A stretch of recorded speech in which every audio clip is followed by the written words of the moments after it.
Or to record. All right, great.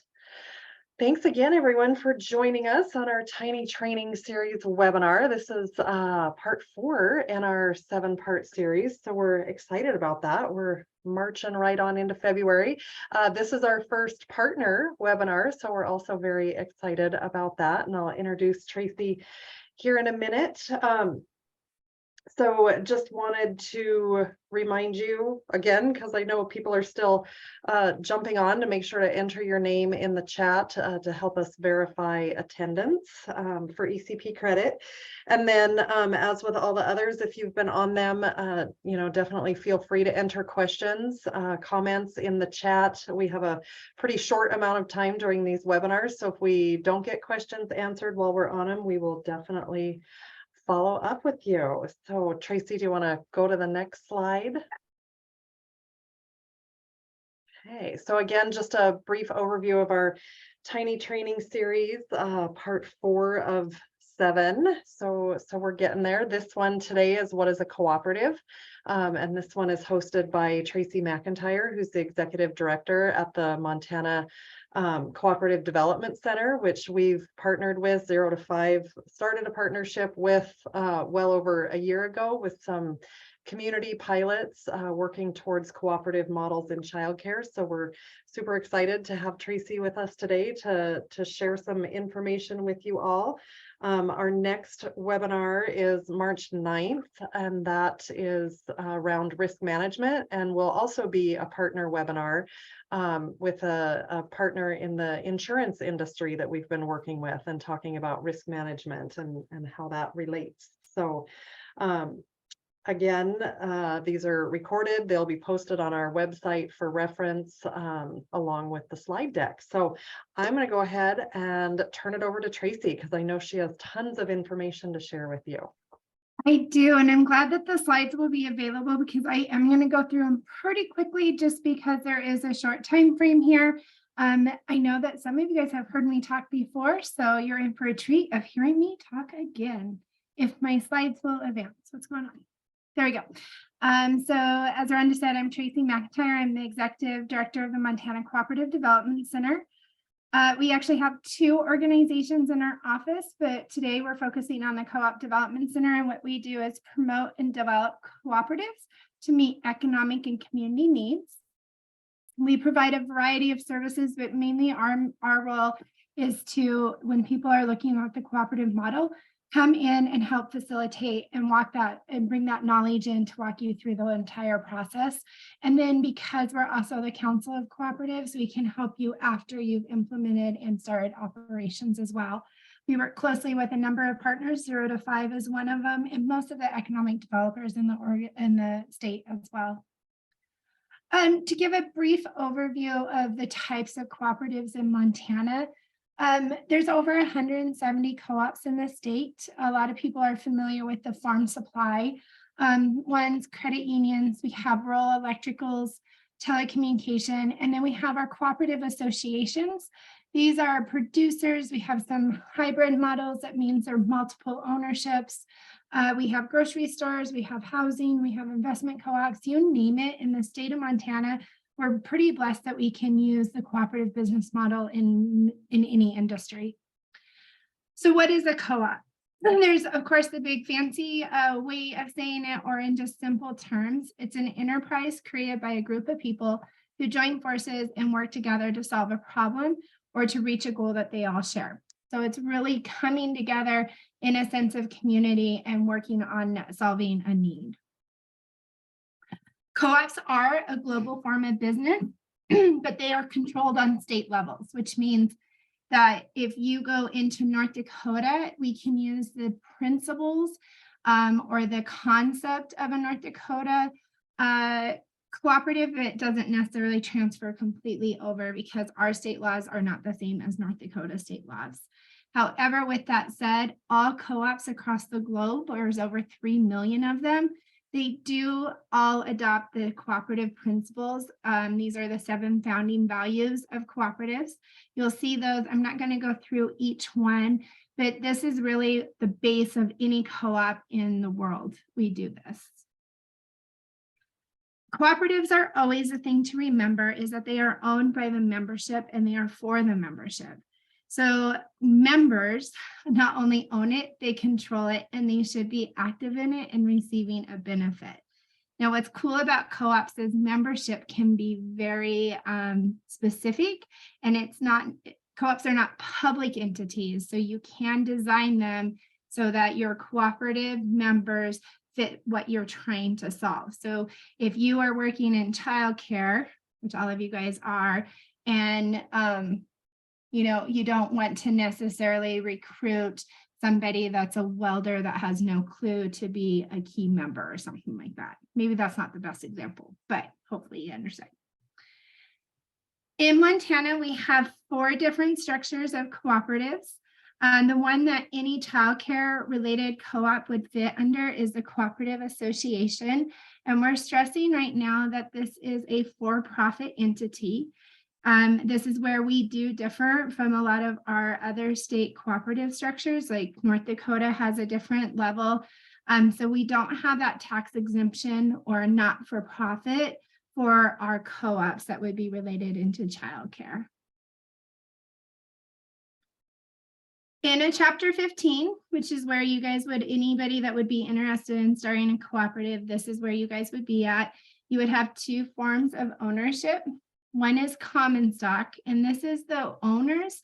These guys have voting powers, they're engaged, and they receive patronage. So if there's profit at the end of the year, they actually receive money back based on how they've utilized that co-ops. These are your members. Common stock are your members. And then you have preferred stock. Preferred stocks don't have any actual voting power. They have an investment right. They are your investors that have added money into the program or into the co-op, and then they receive a dividend first and foremost. That's why they're called preferred stock. So in the state law, the way that it breaks down is that you have to return money back to your preferred stock investors before your common stock or your members could receive any patronage. The phases in forming a chapter 15, we know that there's a lot of steps. We kind of try to get them down, but we have an exploratory phase, which is kind of what this initial conversations are about, really kind of understanding what the cooperative model is.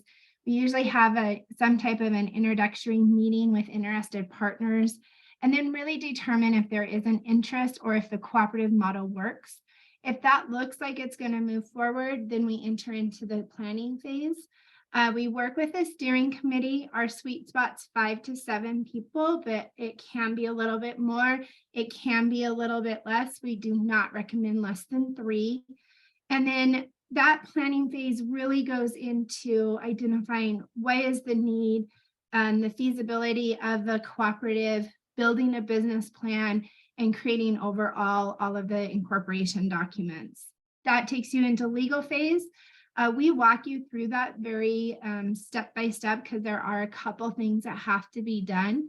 And then you do subscription pledges. So you're out there collecting your membership forms. And then once you get all through the legal phase, you can move into operational phases.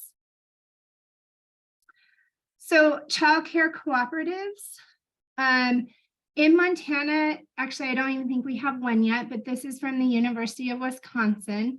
And you'll see that there's definitely some areas that have higher concentrations of childcare cooperatives, and they haven't quite caught on in that nice middle plain state yet, but there's a lot of interest happening. The types of childcare cooperatives, we've done a lot of work, mostly with 0 to 5. We know that we could do a parent-owned, an employer-owned, an employee-owned, like the employees could come together and own it. You could do shared services. So any of you guys that own your own businesses and need to maybe look at, can you come together as businesses and create a co-op to share services, whether that is scheduling, software, or maybe it is even some other insurances or things like that. You can do a shared service cooperative. An investment co-op is where people can actually pool together money and invest in childcare. And then we could do a multi-stakeholder, which is actually could be any of those 5. We are working with a cooperative toolkit with 0 to 5. We should have it. It's all but ready to go. I just have one final page to do. But you'll see next to it in this slide where we have a flow chart. And that's really what this toolkit's all about, is walking you through the steps, really identifying who needs to be at the table, and then how do you move forward if you're interested in a childcare cooperative. Things to remember if you are looking at a cooperative as a solution: they are not a charitable entity. There needs to be a profit. There doesn't have to be a profit. Let me rephrase that. If there is a profit at the end, the board of directors will determine if it needs to go back into to enrich programs, lower cost, or if it's a return to investors or members. So the way that this works is the board of directors of the cooperative on an annual basis reviews to see what the health and strength of that cooperative is. And if there is money that is in a profit column, then they would be able to determine how best to use it. We also want to stress that this is a form of a business, so you have to understand licenses, know your cost, utilize the available resources. You're all on this call, so you're all well aware of it. And then we also recommend, and actually we don't really work with them unless we move forward with business plan and financial projections. Those need to be in place as well. So a couple samples of childcare cooperatives. I'm going to stress again, these are from other states. So the principles and the concepts work, not necessarily you'll see in a couple of these that they have some charitable acts, which we can't do in the state. So one of our counterparts, though, this is actually a cooperative. The Energy Co-op led this charge in Hazen, North Dakota. They founded the Energy Capital Cooperative Childcare in October of 2016. It was started by 8 local businesses to address the area shortage of childcare. They created a capacity of 77. They have flexible hours. And then the really interesting part is the founding partners have guaranteed childcare spots for employees. That's really what we're hearing a lot of discussions happening around the state of Montana, is it's business owners trying to find solutions for their employees. So this is a great example for that one. The Child Space Center, this is a teacher worker-owned childcare facility. And so the teachers in the area of Mount Airy of Philadelphia came together. It's one of the older childcare co-ops. They actually have 2 now. They opened one in 88 and one in 1991. They do have a partnership with a nonprofit that they started opening a 3rd one in. They offer Head Start, and they are very much into curriculum development. Why I brought this in is it's the employees, the teachers that own it also work there. And so they have full say in how that runs and what goes on there. So this one is a pretty interesting one to compare to as well. And then we have our pumpkin patch. Whoops, I hit the wrong button. Sorry. In Alberta, Alberta state laws actually, or Alberta Providence laws for co-ops actually very much mimic ours. So they're a good example for us to use. But they do have an ability to do some different donations, which I'm not quite sure we could be able to do, but they located in a school. And that one we've definitely heard throughout the state is there is an interest to see, can we put a daycare or a childcare cooperative in the school? We would be definitely interested in learning more about how we can make that happen. This is a parent-owned cooperative, so the parents own it. I would say one of the things that we're learning on any parent-owned, though, that we have to be careful of is parents tend to age out as their children age out. And so making sure that you've got some sustainability and some succession planning is key if you're going to do a parent-owned only. I'm going to pause there because I know we have limited time for any questions or comments. And then if not, we can, or afterwards, if there's time, we can go into what the investment cooperative model looks like. And Rhonda, I can't see if there's anything in the chat. There is not so far. I've been kind of monitoring it. Okay. So, I went through a lot, so yes. pretty quickly.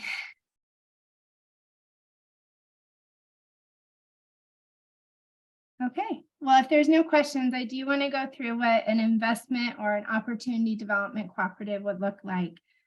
And we are seeing these pop up in other places across the state. These slides are available to you, so I'm not going to read these.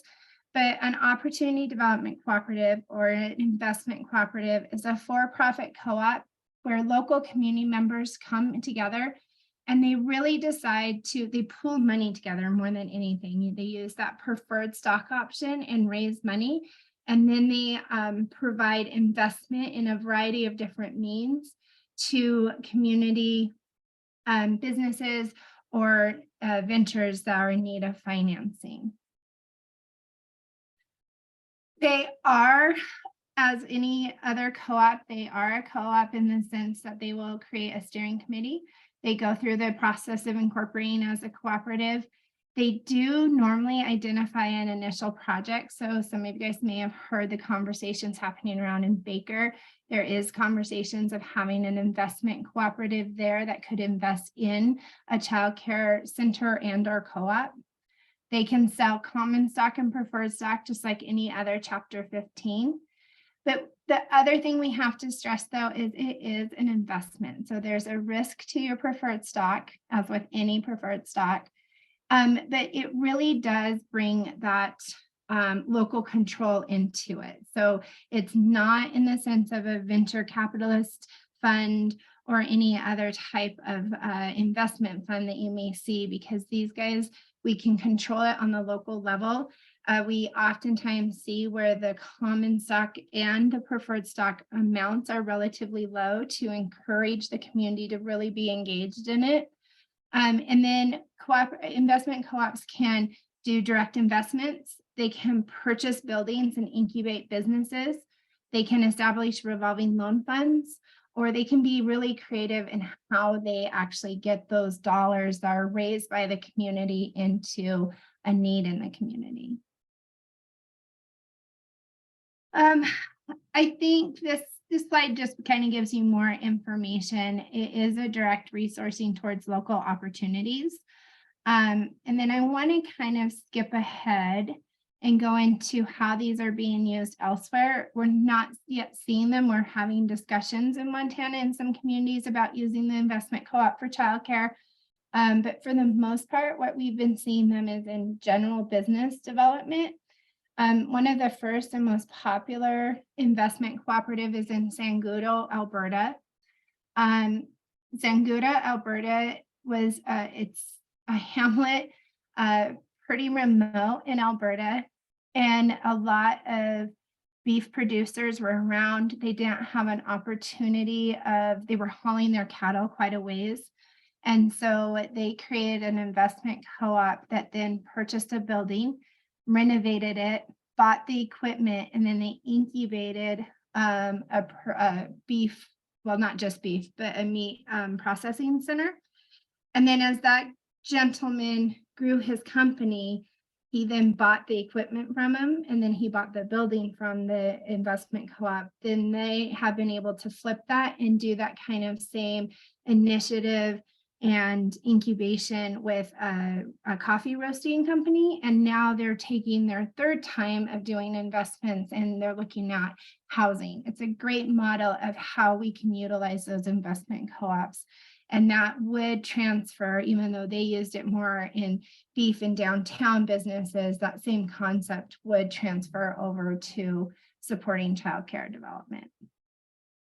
Nova Scotia they did it for their farm, but they created a revolving loan fund, which could be something that we could also do if you had a community that maybe has a handful of different childcare businesses in it, and they all needed some financial investment and assistance. That community could create an investment co-op and do loans, micro loans out to those childcare businesses. But that map's not needed. You'll see there's a lot of British Columbia ones. This one also did a revolving loan fund program. And then in Meadville, Pennsylvania, they actually had no meteries left. And so they worked with creating investment co-op to build and then lease spaces for community-minded businesses. Their first one was the Blissful Needs. And they are looking at an additional one. These guys are talking about childcare, which is interesting, and they're also working on housing. And then probably the oldest one in the state of Montana is the Northeast Investment Co-op in Minnesota. They had blighted buildings in their community. It is in Minneapolis, but this is a very, very distinguished community in Minneapolis where they said, hey, we're tired of being poverty stricken. So they actually raised their money, built or bought buildings, and then they've incubated a brewery co-op. They've got a bread house, and they're doing multiple things. Last I talked to them, they too may be looking at doing an incubation for a childcare facility. And then in Montana, the only one we have fully incorporated and in operation is the Muscle Shell Community Investment. The Muscle Shell Community Investment is in Roundup. They actually raised money to buy shares of their old schoolhouse that was on the docket to be tore down. The same people that kind of helped form their investment co-op, they created an opportunity. They kind of went and found a developer that would be interested, and then they raised money to buy shares into this development. So they're just starting. We're starting to see some movement on the Roundup Schoolhouse project. So we're excited to see where and what all they'll be using that building for as they move forward. So that's all I have, Rhonda. And if there's questions, I'm happy to visit further. We can get people copies of the toolkit as soon as it's available and finalized. And yeah, that's what I have for you. Absolutely. Thanks, Tracy. So yeah, if anybody has any questions, you can jump in or put it in chat. Otherwise, I'll just kind of move forward. I think, you know, for a lot of programs, we know some of you are looking at expansion or just changing business plans. We just wanted you to really be aware that this model is out there, something to look at, especially around sustainability for your program. So if anybody is interested in the more about the cooperative model, or even within your community, if discussions are kind of swirling on how to get more childcare in a community to meet the demand, definitely let us know, and we will make sure to connect you to Tracy and her team, because taking on a cooperative model is much more than just saying you're a cooperative. There's a lot to it. So that's what Tracy and her team are there for, to walk through that process and help with that. And then obviously on our team, Jason as well, with Tracy mentioned the financials, the business plans, all of that. There's a lot that goes into it. So so thanks, Tracy, for sharing all of that. I'm not seeing that there's any questions. So the QR code there for the survey is there. You can either scan that, or I will send the link out via email once we're wrapped up. As we've said on all of the others, your feedback and your input is crucial as we move forward with planning more of these, more professional development, just all of that as we're moving forward with this project. So Tracy, do you want to move us to the last slide? Yeah. Maybe. There you go. Awesome. Okay, thanks. Those of you that have been on the last several times have seen this, but we just want to be sure that you have our contact information. Jason's is up there for any business planning needs, anything around that business aspect. If you have questions just about our project in general, you can contact me. If you're not signed up for our newsletter, definitely do that and check out our website. You can get to our page through 0 to 5's website, but a new development probably since our last webinar is that our Montana Child Care Business Connect has our own URL now, so you can go to childcarebusinessconnect.com and that'll take you to that page as well. And there's more exciting things happening with that website that will be coming soon as well. So looks like there is one comment that co-ops look popular in metro areas, but seems like they would be really beneficial for rural areas. And we all definitely agree with that and would be super excited to get some more red dots on that map for childcare co-ops in Montana. They're a great sustainable solution. And like Tracy said, there's lots of different options for who can be involved in co-ops. So yeah, definitely let us know if you're interested in that model. So thanks again, everyone. We hope to see you on the 9th to learn about some risk management, especially in regards to insurance. So take care, have a great rest of the week, and we hope to see you soon. Thank you. Bye, thank you.